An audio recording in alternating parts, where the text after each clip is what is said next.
You are listening to Veterans Action Report on KGRA Digital Broadcasting. I'm your host, Nick, coming to you live from St. Paul, Minnesota. And I'm Andrew Canales, coming to you live from Evergreen, Colorado.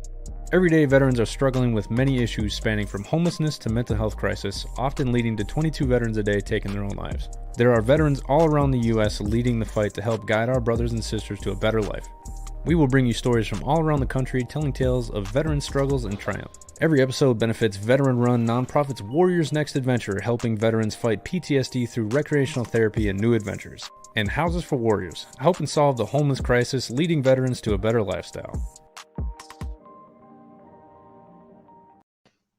Hello, everybody, and welcome to the first edition of Veterans Action Report. I'm your host, Nick, and my co-host, Andrew. How's it going, everybody? What's up, dude? Hey, so first of all, I just want to start off with saying thank you so much to KGRA for bringing us over to KGRA Digital Broadcasting. I'm more than thrilled.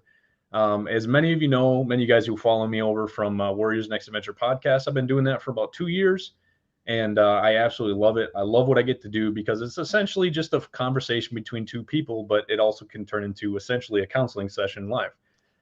So in a few minutes, we'll introduce who me and Andrew are, kind of what we do with our nonprofits. We're both involved in the veteran nonprofit world, and we're both doing our best to make as many changes as possible. So, Andrew, why don't you start with yourself? Introduce yourself, tell everybody who you are, what you did in the military, and what you do now with Houses for Warriors.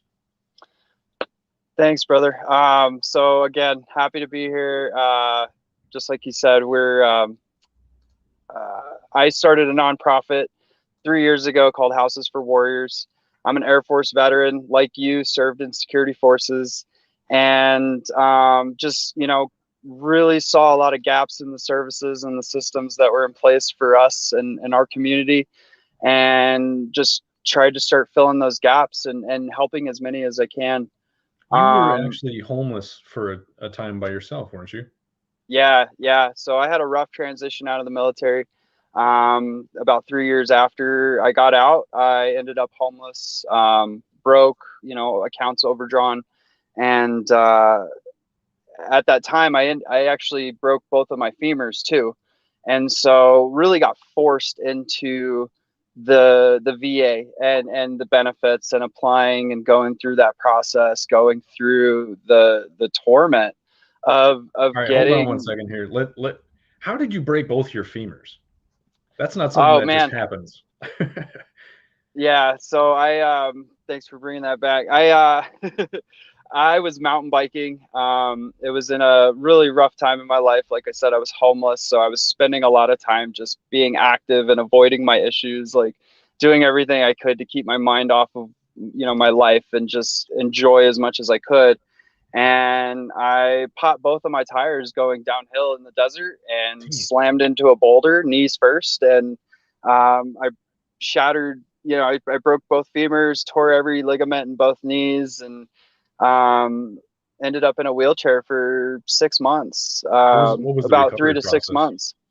It was like a lot of walking and using my walker to learn how to walk again.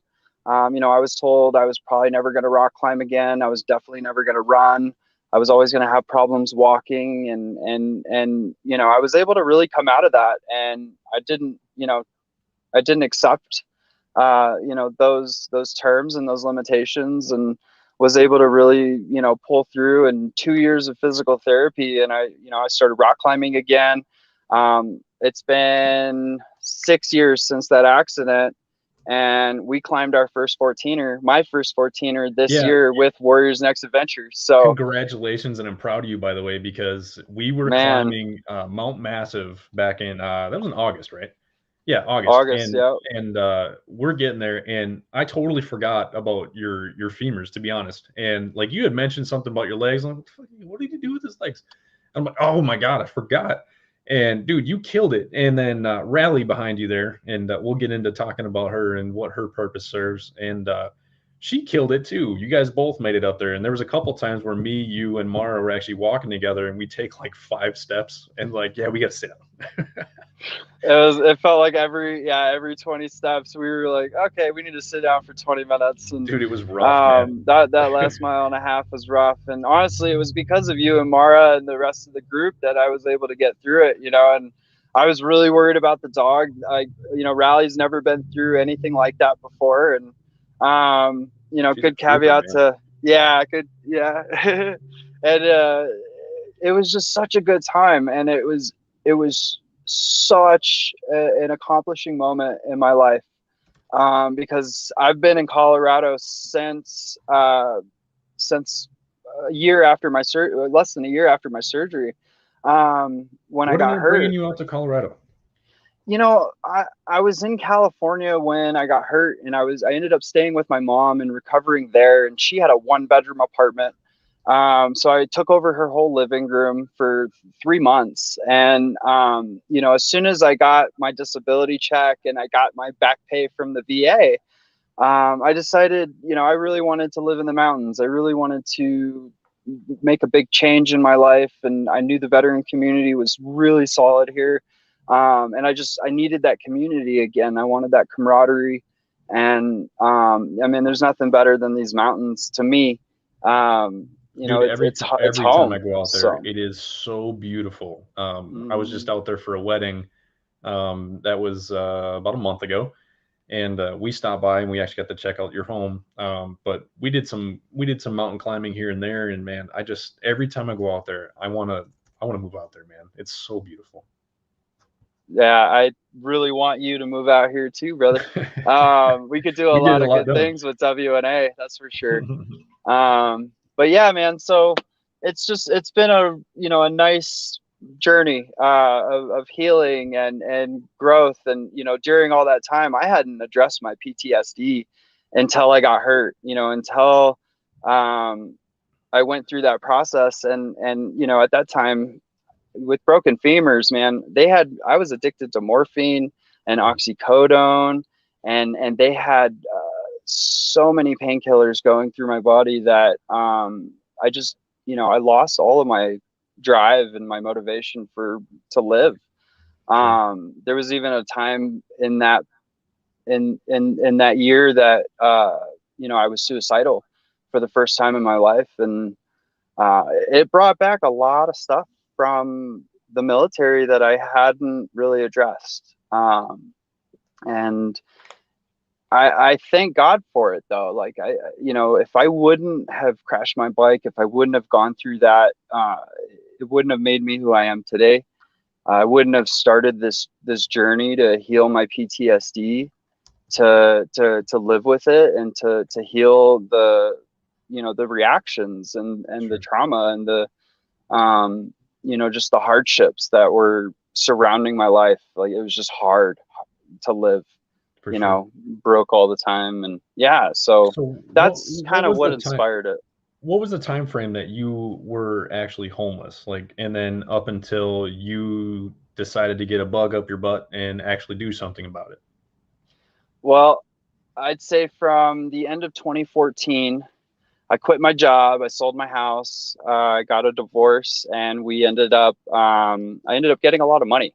And so I bought a camper and The one was man who live. leaves a divorce with money. Congratulations. Yeah. Well, she was a really good friend, and we were very fair, and we had a nice separation. We split everything down the middle. We bought our house during that, right after the housing market crashed in '08. We bought it in Mm, 2010, and we made some good money, and that was actually my first, step into real estate investing too.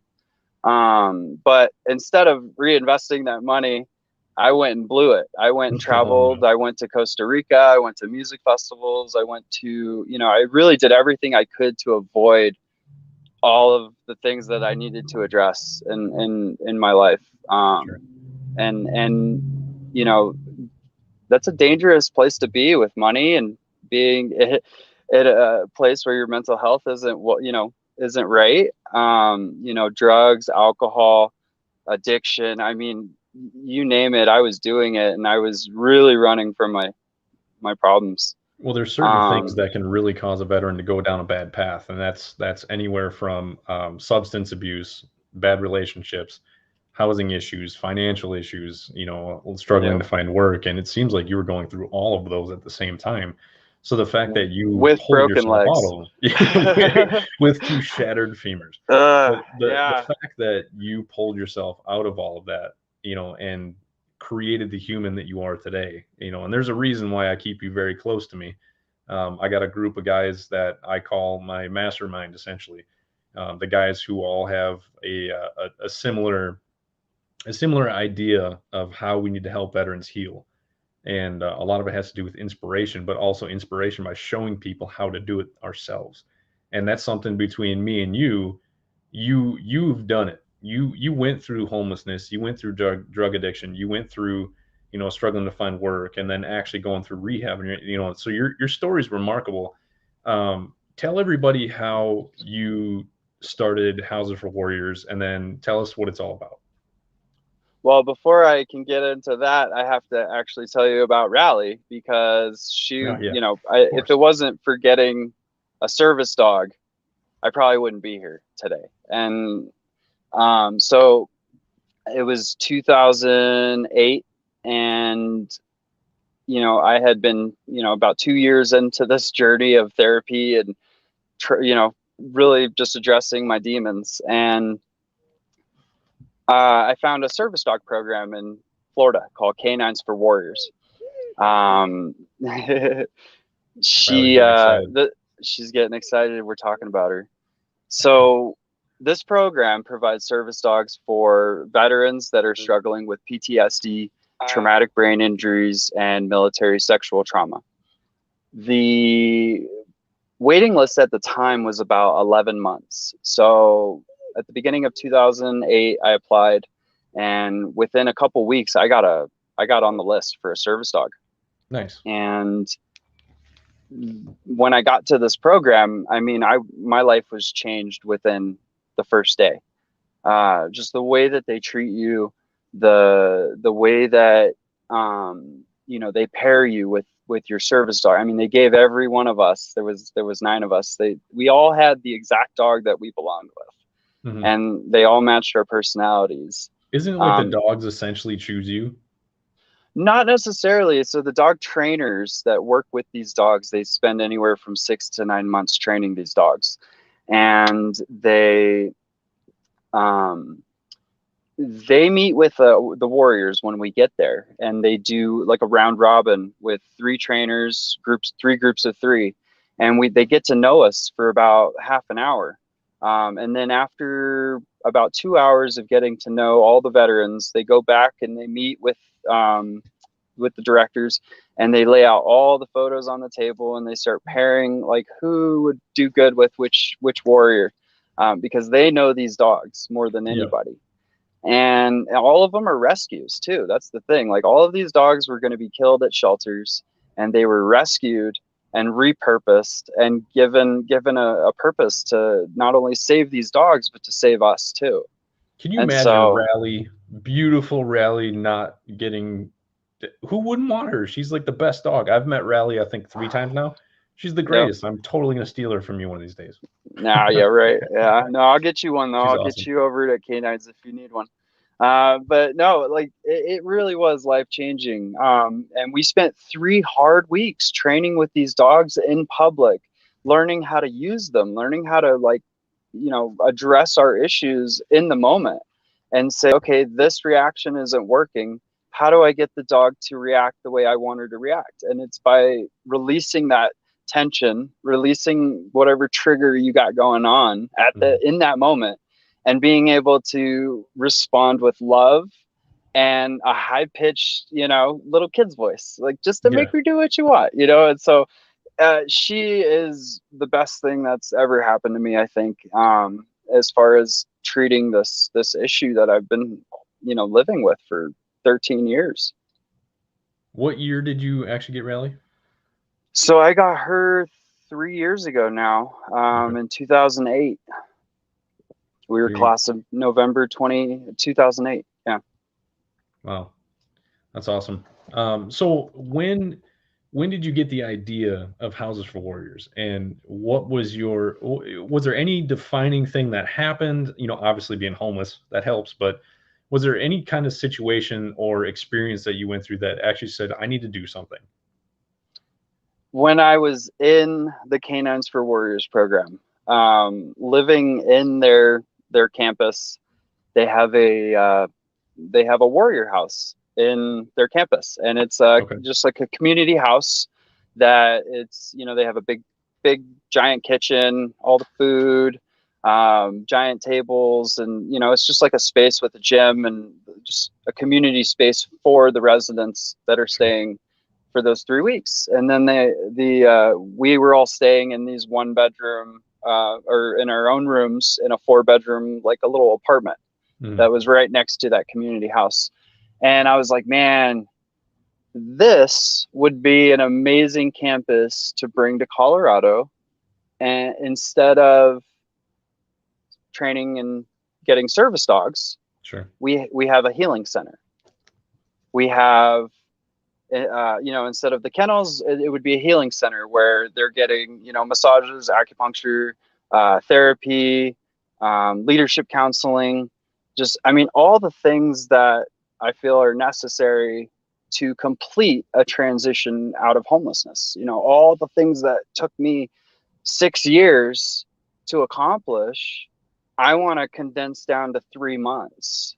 And we've created this, rapid transition program. And that's what's kind of started this idea, having a wood shop, having things that they can create, activities, workshops, life skills, training, just essentially, like I said, everything that I used in my life to help me get out of that really bad spot, to where I feel motivated. I feel happy every day. I have a purpose. I have a mission. I wake up with drive, and no matter how hard it gets, no matter how many bumps in this road and walls that I hit trying to start this program, because this, working with the VA is complicated. Well, the only thing guaranteed in veteran nonprofit world is failure, because you're going to fail a lot. I tell people all the time, I've failed more in the last 3 years than I think I have in my whole life. And I would say I'm probably more successful now than I've ever been. Because if you, I tell people all the time is, if you're not failing, then you're not trying hard enough, and you need to push the limits, Fail soon and fail often. Yeah. If you're trying anything you're trying to do in life, like, you're going to fail 999 times. And then that 1,000th time is going to, hit gold, and everything you want to accomplish is going to be accomplished. The only way to fail, to truly fail, is to quit. Yeah. I mean, and I tell people often too, because, when something doesn't work, I hate the phrase, oh, well, you didn't fail, you learned. No, I failed. I had a goal. I set a limit. This is what I wanted, and I did not get that. That is defined as a failure, right? Failure doesn't mean that you're done or you quit or you're a loser or anything like that. All it means is that you need to go back to the drawing board, figure out what you did wrong. Yes, learn from it. But then what you can do is you can go back to the drawing board and you can rebuild, your next approach, because you're not just going to keep getting knocked down, because that's how you give up, and that's how you really truly fail in life, right? Just because you failed doesn't mean you're a failure. The only time you're considered a failure is if you continue to fail and then just give up and never try again. That's a failure, right? Yeah. But you can always turn that around. Everybody has been in that darkest, deepest pits, of sorrow that a lot of veterans have experienced, right? Whether it's homelessness or mental health issues, and as everybody's well aware, the number is anywhere from 22 to 30 veterans a day take their own lives. And it jumped up since COVID. Yeah, and I hate being right sometimes, but the second COVID started, I'm like, you know what, we're going to lose more people to mental health than we are to this damn disease. And I'm not going to get into the whole COVID thing, because it always turns political, but I truly believe in people making their own choices, and solitude is the worst thing for veterans. Anybody listen to this, if you spend too much time in solitude and not enough time with your tribe, you need to find your tribe, and you need to start finding people like Andrew and start helping out, because you Unlike have you thanks, man. you have all kinds of volunteer opportunities with House for Warriors too. Um, so when did you get to the point where you have a group home and I got to visit it about a month ago? And I'm not gonna lie, dude. These guys brought me to tears a few times because, as you know very well, I'm very quick to get into the deep conversations. I'm not really a big small talker. I want to dig and I want to find out like what is your deepest, darkest secrets and what is your trauma and when is the time that you felt like you were a complete failure, and let's go from there. And so I actually asked a lot of the guys that are at your house. You know, the first thing I asked them was like, "What do you get out of this place?" And all of them were just like, "Shit." It's like, "Hi, you know, my name's something." I was like, "No, like, let's skip all that. Like, what is this place doing for you?" And Well, man, it really drove the conversation. We only had a couple hours before you flew out of town, and so yeah, it really helped to just dive right into that. And I mean, it as was a far great as conversation, man. failure, Those guys are so grateful. you I know, love seeing that. I gotta say, so if I'm being fully honest, man, I felt like the biggest failure at the beginning of October. Um, 2 weeks before our group home's rent was due, when all rent's due on the first, right? Mhm. So mid-September, we got notified that the organization we were working with here in Denver, that these veterans were referred to us by, they were committed to paying their rent for the next 3 months and just help them get on their feet because we only charge $600 a month to get on, Mhm. to get into our house, and that's food, internet, utilities, like everything is included. And we take them on outings. We want to do stuff with you guys on Warriors Next Adventure, and so we do a lot for these guys, but we don't offer a handout. We're a hand up.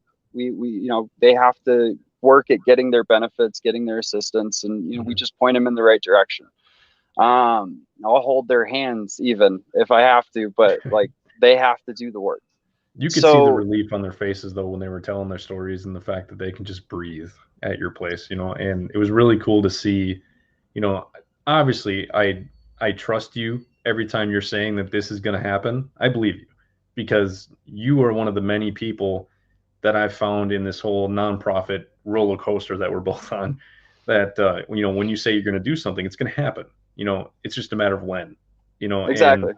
I try to do the same thing. Every time I come up with an idea, you know, I wanted to build a bigger race team, and now we have 4 race cars next year. Like we'll get into all that shit later, but it's nice having other people that are like-minded like you, and these guys are they're so lucky to have somebody like you as a mentor and helping them through the program and everything.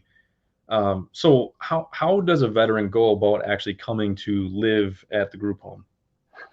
So that actually ties into the answer to the last question. And I'll go ahead and finish that, and I'll answer the other Yeah, one my at the bad. same time. No, it's all good, man. You're just Squirrel. like squirrel, ADD. No, That's going to happen a lot on this show, guys. Just so you know, definitely, I, definitely. I I see Everybody squirrels should when be I see very them. prepared for that, especially when it's just me and Nick. It's gonna get like this. So, okay. So as far as that question, veterans were coming to us through a couple organizations here in Denver, and I'm not even going to mention their names because it's not even worth it at this point. But they're receiving a SSVF grant from the VA, a Supportive Services for Veteran Families grant, which means that they'll pay the deposit and up to three to 9 months rent, depending on the situation, and help them to get into stable permanent housing. Like that's the main goal, housing first. Well, we moved in 4 veterans that were referred to us by these organizations, and they made the commitment to these warriors that they would pay their rent. And we got rent checks for the first 2, and then after we moved in the second 2 guys, they said, oh well, we actually have a lot of issues with your group home. And when we really got down to it, it was because we have house rules and we require sobriety. We don't How allow dare you? drugs. How dare us? We don't. We don't allow drugs or alcohol in the home. and we make them sign a contract saying that they won't do those things, and that you know, it's a house with 9 guys. Like, we have to have house rules to just maintain the peace, make sure everybody is, you know, maintaining boundaries, and you know, these rules help essentially get them into the right space and mindset to focus on their goals. For anybody who's ever deployed, we all know why we need house rules, because those tents get disgusting after a certain amount of time, right? Yeah. I mean, these guys have a house cleaner that comes balls, twice farts. a month, but you know, they have to do, you know, keep their house clean, keep their space clean and stuff. Sure. But you know, aside from that, though, they told me if we removed all those rules and we don't have any sober requirements in the home, then they'll continue funding these veterans. And I'm not going to do that. You know, we've talked about this before. Like, sobriety is one of the most important parts of a transition out of any type of hardship. If you have an active addiction, if you are, you know, if those addictions are affecting your life in a negative way, then it's time, like, that's the only thing you can do, is to change those behaviors and change that, those addiction patterns. And it's easier said than done, but it's something that has to be done. And you know, these guys are coming from shelters that don't have policies in place. Like, you know, there's open drug use. Well, there's they open. wonder why it's so chaotic too. There's no rules. Like, these guys don't have to follow any rules, and it's chaotic. These guys were, you know, the guys I talked to at your home, every one of them said that they're filled with anxiety because they got to rush home anytime that they're anywhere, because their stuff might get stolen. Sorry, I didn't mean to swear. I'm trying to do better at that. Their stuff might be stolen. $5 in the jar, Nick. Oh man, you'll stop quick. You'll stop quick. But no, it's just, these guys were all talking about it. It's like the reason why it was so chaotic is because there's no rules. I mean, their stuff was getting stolen. They had you know, people with extreme mental health issues, you know, schizophrenia, you know, violent offenders, violent criminals, you know, people with a history of violence. So there's fights breaking out in these shelters every day. There's people getting their stuff stolen. Nobody's doing anything about it. Like, they get very basic meals that are not that pleasant. And so here, you know, we got a butcher that donated 110 pounds of deer meat this week. That, and yeah, I mean, hey, bro, these guys are getting too. You need to send some of that. Yeah, no, man, it's so, you know, it is amazing. Like, I'm glad that you got to witness you know, all the hard work that I put into this, and you know, see it come into fruition, because you know, these guys tell me every time I'm here at the group home, they tell me, like, you are doing amazing things. Like, I appreciate everything you do. Thank you. You know, and I told them, you know, keep asking for what you need. And, you know, there are resources out there I can connect you to. So everybody listening, Andrew never asked for anybody to say anything good about him. He never asked for any of these guys to thank him. He never asked for anybody. He is one of the most selfless people I've ever met. And again, that's why I keep him close to me, because I try to mimic that as much as possible. I try to just do good without having any kind of repercussions or any kind of, you know, any kind of, what's the word I'm looking for?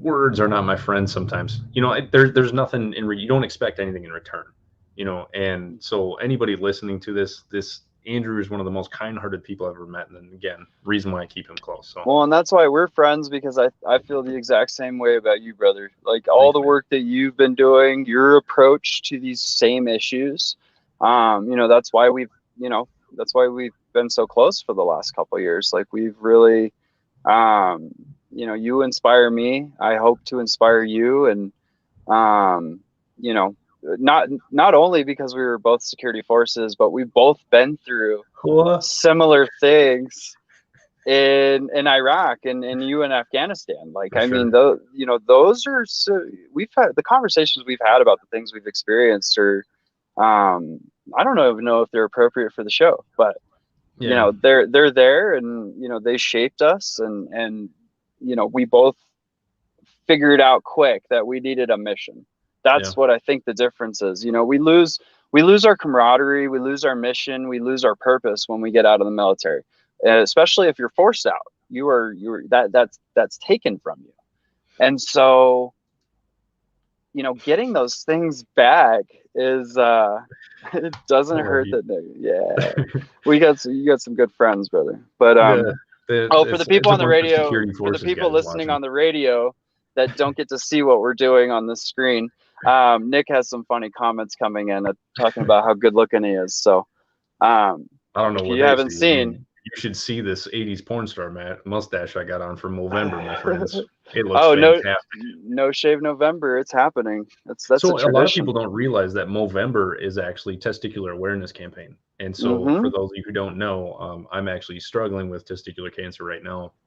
I actually found out the day, I want to say 2 days before I saw you in Colorado, that I noticed a lump, and I went in to the VA and got checked, and it was testicular cancer. And I had surgery a month ago, and I just found out about 4 hours ago that there's a lump on my other one, and I'm definitely going to have to, they're doing an ultrasound in about 2 weeks, and I'll find out if it is cancerous, which they assume it is just because of where it is. And then likely I'll have to get that one removed, but I keep telling people, hey, at least I get to get jacked on TRT. You know what I'm saying? Got to replace that testosterone and go lift weights. Put me at 1,000, son. I'm just kidding. Well, I gotta say, man, you're probably one of the strongest people I know, not just physically, but your mind is probably one of the strongest minds that I've ever had the privilege of diving into and exploring with, because I appreciate that, man. No, man, I mean it. And you were working out like 10 days later and doing jujitsu, and like people listening aren't going to understand that, like how crazy you are.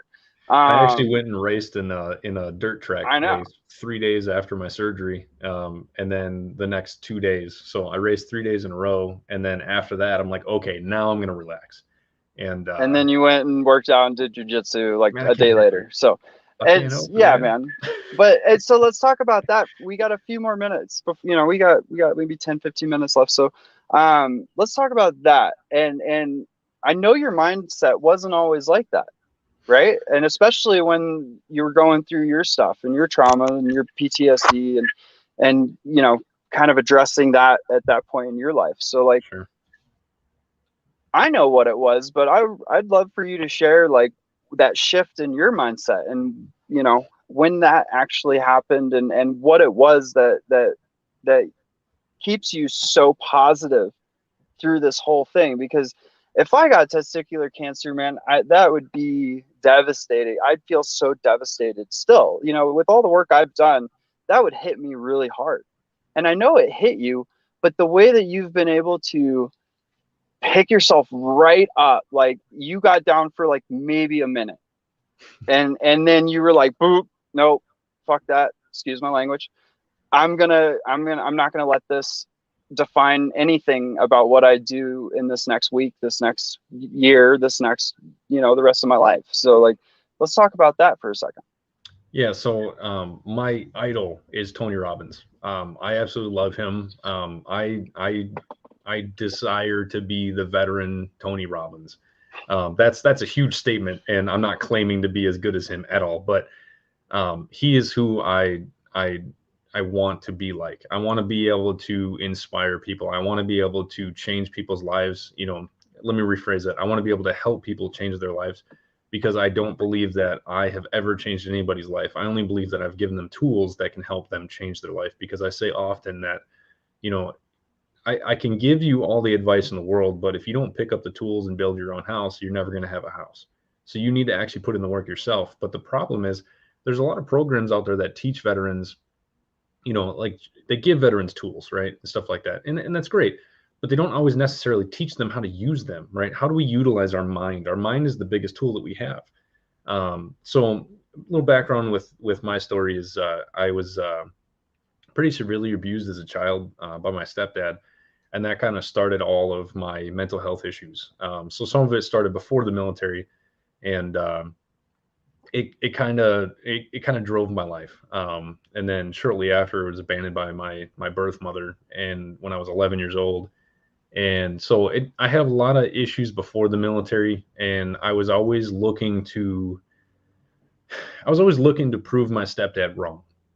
He used to call me worthless. He used to call me, all kinds of names that I can't say in the air. And it eventually drove me to depression at the young age of about 10 years old. Now, I never really knew what was going on. I learned down the road what depression was and what I was actually going through. So when you actually relearn all the things you went through, that's actually really difficult, because it's essentially, you're essentially re-traumatizing yourself, because you realize what you've actually been through. And so now this didn't all take place until about 2017, 2018, but I joined the Air Force in 2006, thinking that I joined the military and I wanted to be a cop, and thinking, oh, I'll join security forces so I can go be a cop. My very first deployment, I was a 50 cal gunner. So I ended up getting to my base in 2007. I want to say April 2007.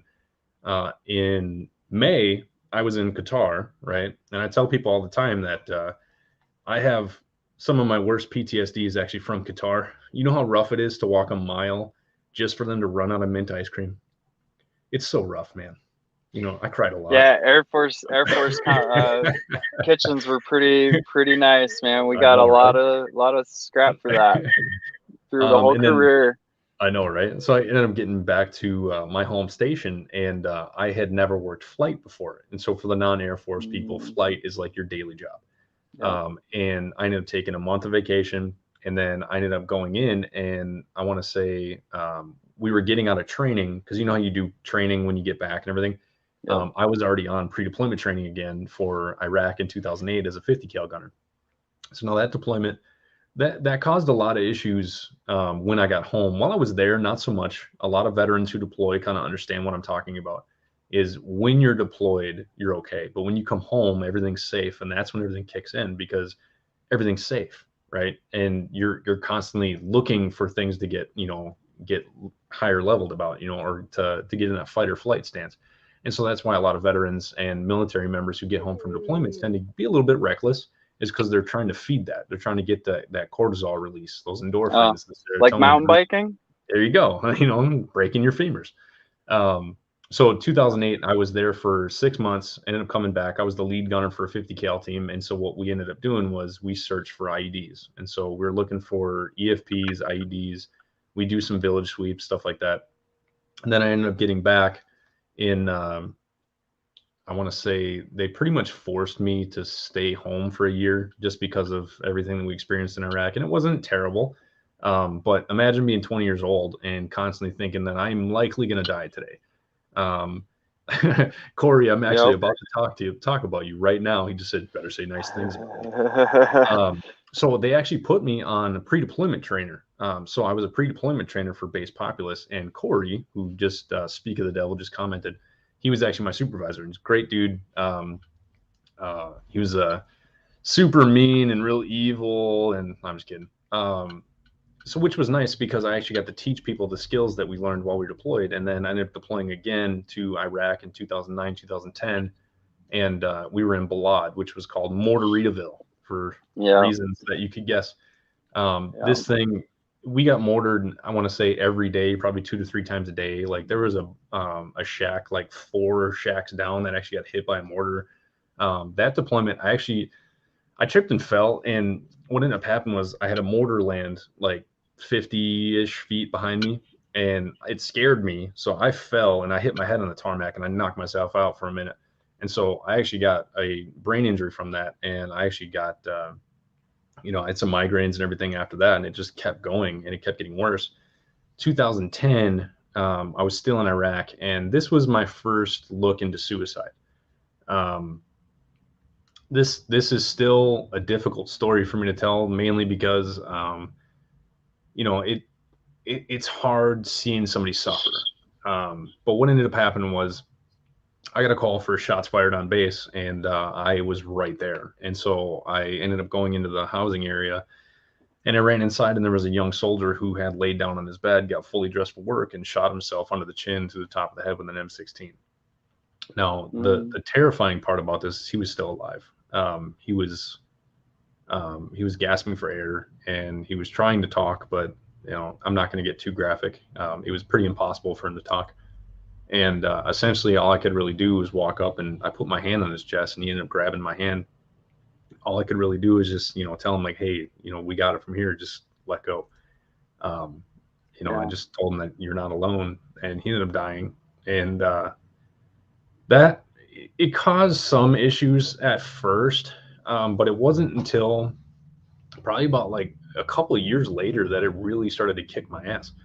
You know how it is in the military that if you experience something along those lines, you better shut up, don't say anything. It's a delayed trigger, man. That's Oh for man, sure. Because I can definitely yeah, it took contest some to years. that. Yeah, it was Yeah. weird.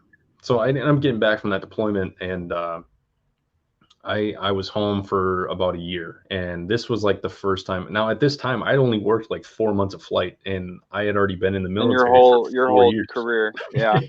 That makes So sense. I worked flight for about I want to say 8 months, and then I deployed again to Afghanistan as a 50 cal gunner.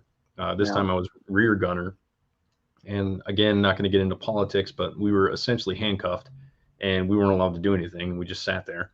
So we drive around, and these people would be coming up on us. And there was a time where, we drove up on a fuel tanker that had a hole in it, and I don't know if any of these guys are listening that were actually there. Ling Ling was there, but there was a fuel tanker that ended up getting blown up by the Taliban with a sticky bomb, and it killed a bunch of locals, but they were all on fire, and it was some evil stuff that we had to see. And it was weird because the actual thing that happened was traumatic, but what's even more traumatic are the nightmares that evolve, because when your nightmares start to evolve, that's when things get rough, because you start to lose sight of reality and like what actually happened. And I feel like that's something a lot of vets struggle with. Yeah. And 2012, this was 2012, I ended up getting back, and that's when, I just want to preface, me and my kid's mom get along just fine. We're no longer together or anything like that, so I don't want to make it sound like I'm talking smack about Max, but I found out that she had, Jody had been hanging around while I was gone. For the non-veteran folks, go ahead and ask a veteran what Jody is. You can Google it. Yeah, Google what Jody is. He's a nice fella. So it kind of sent me down a bad path. And, there's a lot of folks that they don't know that this actually happened. But that night I actually drove out to the coast because I was in North Carolina, and I decided to swim out into the ocean at 12 o'clock at night, and I was just going to let the water take me. I had been drinking a lot. I probably shouldn't have been driving. I ended up getting there and just said, screw it. I quit. And I started swimming out. I was probably out a quarter mile, half a mile, and I'm just like, this sucks. And I started to get tired. I'm like, whatever, I give up. And so what I ended up doing was I was just going to take in a deep breath. I was going to let out as much as I can, and I was just going to drop to the bottom. So no matter what, I couldn't get back up to the top, and I would, essentially let the ocean take me. Now, life is full of, certain things that just aren't going to go your way. When I ended up taking a deep breath and letting it out, I just let go, and I can't float. Like my feet go straight down. I don't know what it is about my body. Like I'm non-buoyant or something, but my feet went down, and no shit, I was standing on a sandbar. I was so angry that I couldn't even kill myself, and the simplest way. And why is there a sandbar a half mile out? Why does this happen? I was so angry that I couldn't even do that. So I ended up going back and found a bar, ended up getting drunk again. And life just kept getting worse from there. Ended up going through a divorce, and then having a second child, decided to stay together. To get to the hard part is, when I first got out of the military, I'm very clean now. I don't do substances at all. I've been substance free for a long time. But the first year of the military was much like many other veterans' experiences. I ended up going downtown Minneapolis and working as a bouncer, and I got pretty deep into cocaine. Really, really fun, but don't do it. It's bad. And it was a fun time. I will be honest. A lot of people who have experienced that realize that, yeah, but it's a terrible thing to do, because I was married, I ended up cheating. I ended up fighting people that didn't deserve it. I ended up doing all kinds of terrible things, and made me feel like a shitty person. I felt like a terrible person, and I just didn't want to be around anymore. And this continued till about 2015, to where I just decided, screw it. And my nightmares of, the soldier who had taken his own life, just, encapsulated my dreams, and that's all I saw. And all I saw was half his head blown off in my dreams, and burning bodies. And it just got to the point where my relationship was garbage, and I was an alcoholic, and I just gave up. So I decided that I was going to put a gun to my head and pull the trigger. But I don't know what the odds are of misfires, but I pulled the trigger, but the primer was struck, and the primer was a dud. So the bullet didn't go off. Now, I tell people very often that statistically, I am not supposed to be alive. That round should have gone off. To make things even worse, what I ended up doing was dropping the magazine and pulling the slide back, reloading it, and then I shot all 19 rounds off into the lake.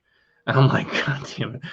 That's the second time. I just can't do it. So I decided, what is wrong with me? Why do I continue to feel like this? And so I realized that there was a lot of things from my past, from my childhood, that I never taken care of. So I started to do the work. And I decided in 2015 that person who could have pulled that gun out of my hands doesn't exist.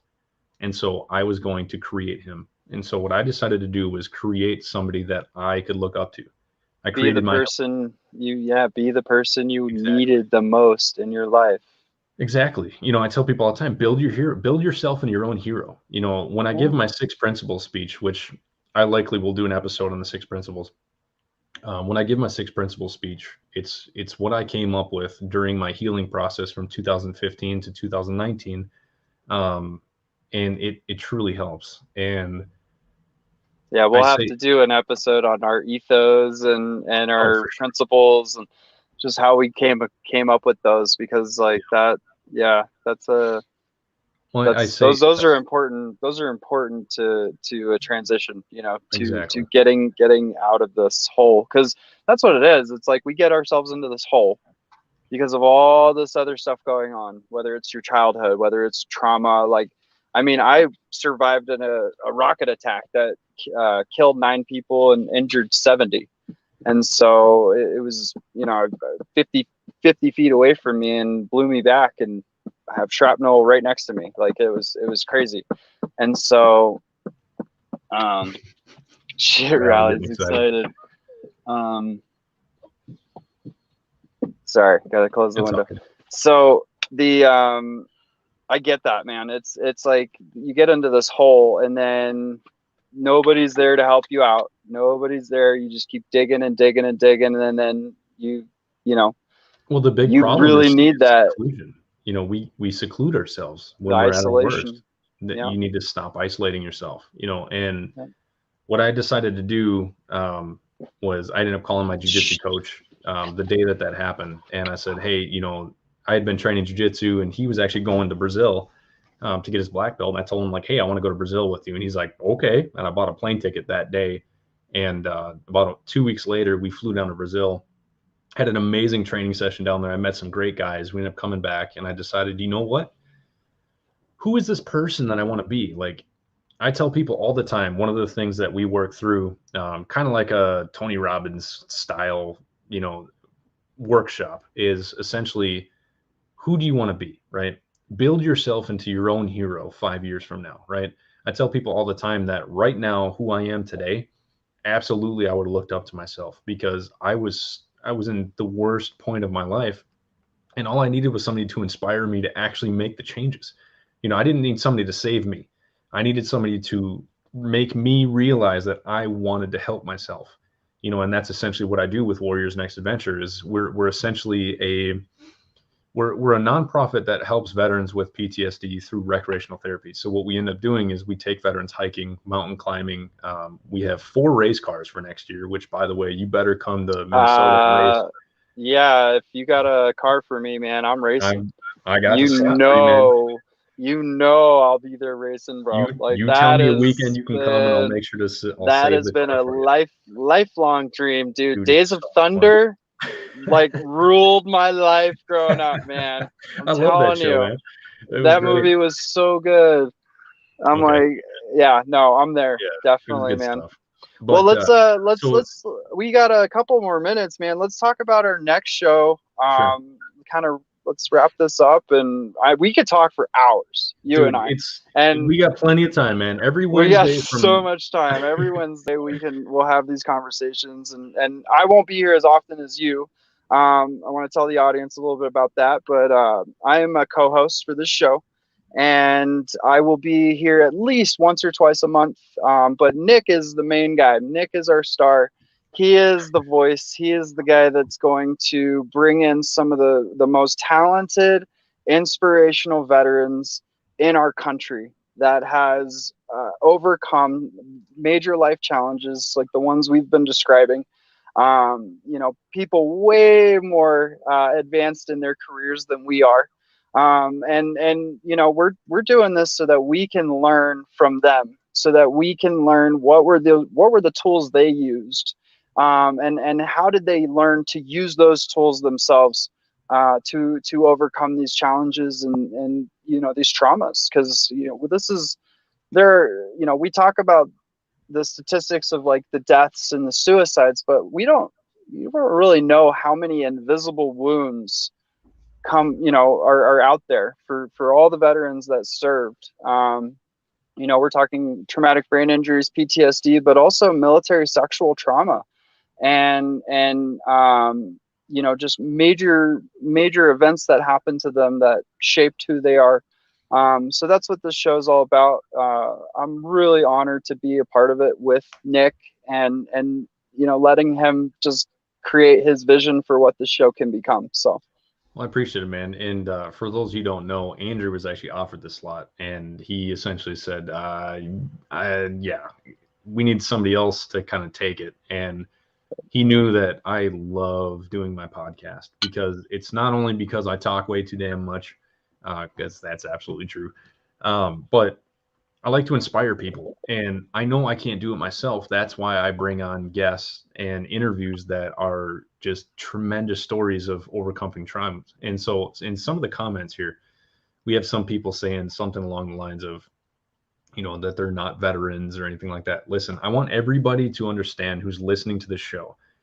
If something that we say applies to you, then it applies to you, right? So everything that me and Andrew talk about, yes, we work for veterans, and that's our focus. But when it comes to the inspirational stuff, if you hear something that inspires you to be better, then it's for you.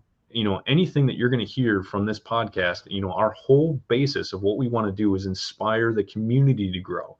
Our focus is veterans, but it applies to veterans. Yeah, veterans aren't the only ones with trauma. Like, no. The whole world is experiencing trauma after last year. So a lot of people don't realize the number one leading cause of PTSD is car accidents, and then it's child abuse, sexual assault, and then combat trauma is pretty low on the list. And the only reason why it's so talked about is because veterans only make up about 1% of the community. And it's a vast majority of veterans that are struggling with PTSD. That's the only reason why it's talked about so often. And the suicide rate is massive compared to our numbers. Yeah, it's like 30% higher than any other demographic in the country right now. So it's insane. Yeah. So if you're struggling with any sort of depression, suicidal ideations, drug use, anything like that, this show is going to be for you, because our focus and our passion is driven on making the world a better place. My goal with this podcast, with this radio show, with this amazing opportunity, first off, real quick, we only have like 40 seconds left. So what I'm going to say is I just want to thank Bill, the executive producer, and everybody else at KGRA for giving us this opportunity, because Warriors Next Adventure had a pretty big reach, but this is massive in comparison. Everybody who supported us and everybody who has backed us, in Warriors Next Adventure and Houses for Warriors, the podcast and everything else, I just want to say thank you. But this concludes our time for our first podcast. And I just want to say thank you guys for reaching out. Please like, subscribe, and you can follow our Patreon. Go ahead and check out our website for a little bit more info. Go to KGRA Digital Broadcasting and click on Veterans Action Report.